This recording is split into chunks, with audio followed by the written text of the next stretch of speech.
ഈ പ്രതിയെ കോടതിയിൽ ഹാജരാക്കിയ സമയം മുതൽ 3 തവണയാണ് കോടതി ഈ കേസിൽ ജാമ്യത്തിൻ്റെ വാദങ്ങൾ കേട്ടത്. നമ്മൾ പ്രോസിക്യൂഷൻ പ്രധാനമായും ഉന്നയിച്ചത് ഈ കേസിൻ്റെ സമരത്തിന് നേതൃത്വം നൽകിയത് ഈ 4ാം പ്രതിയായിട്ടുള്ള കേസിൻ്റെ യൂത്ത് കോൺഗ്രസിൻ്റെ സംസ്ഥാന പ്രസിഡൻ്റാണ്.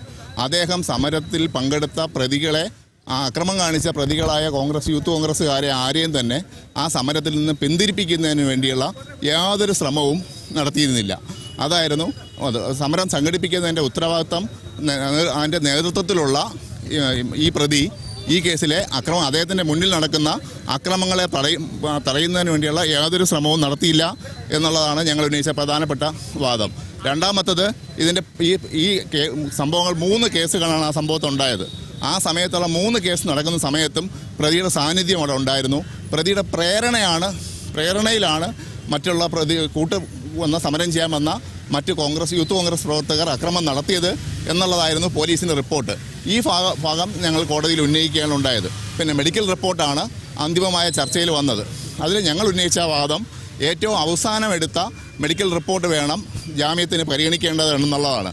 പ്രതി കിംസിൽ ഹോസ്പിറ്റലിൽ ട്രീറ്റ്മെൻ്റ് ആയിരുന്നു എന്നുള്ള മെഡിക്കൽ റിപ്പോർട്ടുകൾ കാണിച്ചാണ് വാദം ഉന്നയിച്ചത്. പക്ഷേ ആ മെഡിക്കൽ ട്രീറ്റ്മെൻറ്റിന് ശേഷവും പ്രതി പല പൊതുപരിപാടികളിലും നേരിട്ട് പങ്കെടുക്കുന്നതായിട്ടും മറ്റ് സ്ഥലങ്ങളിൽ പോയി യൂത്ത് കോൺഗ്രസിൻ്റെ ചുമതലയിലുള്ള രാഷ്ട്രീയ പ്രവർത്തനം നടത്തുന്നതായും ഉള്ള റിപ്പോർട്ട് നമ്മൾ കോടതിയിൽ ഹാജരാക്കി. അപ്പോൾ അതിലുകൊണ്ട് മെഡിക്കലി ഫിറ്റാണ് എന്നുള്ള ഒരു വാദമാണ് ഉന്നയിച്ചത്. അതിനുവേണ്ടി ഏറ്റവും പുതിയ മെഡിക്കൽ റിപ്പോർട്ട് എടുക്കണം എന്ന വാദം ഞങ്ങൾ പ്രോസിക്യൂഷൻ ഉന്നയിച്ചിരുന്നു.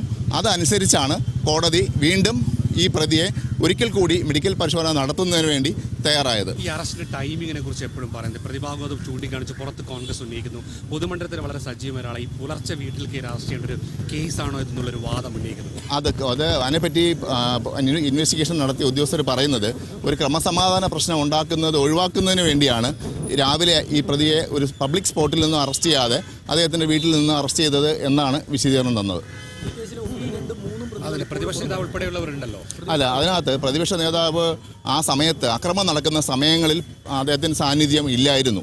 അതേസമയം ഈ രാഹുൽ മാങ്കൂട്ടത്തിൻ്റെ റോള് പറയുകയാണെങ്കിൽ അദ്ദേഹം ആ അക്രമം നടത്തുന്ന എല്ലാ സമയത്തും ആ സമരത്തിൻ്റെ മുൻനിരയിൽ ഉണ്ടായിരുന്നുവെന്നും അതിൻ്റെ പോലീസ് ഉദ്യോഗസ്ഥരുടെ കഴുത്തിനും അവരുടെ ഷീൽഡിലും ഒക്കെ പിടിക്കുന്നതായിട്ടുള്ള ദൃശ്യങ്ങളടങ്ങിയ ഫോട്ടോകളും വീഡിയോകളും പ്രോസിക്യൂഷൻ ഇന്ന് കോടതിയിൽ തെളിവായി ജാമ്യാപേക്ഷ എതിർക്കുന്നതിന് വേണ്ടി ഹാജരാക്കിയിരുന്നു.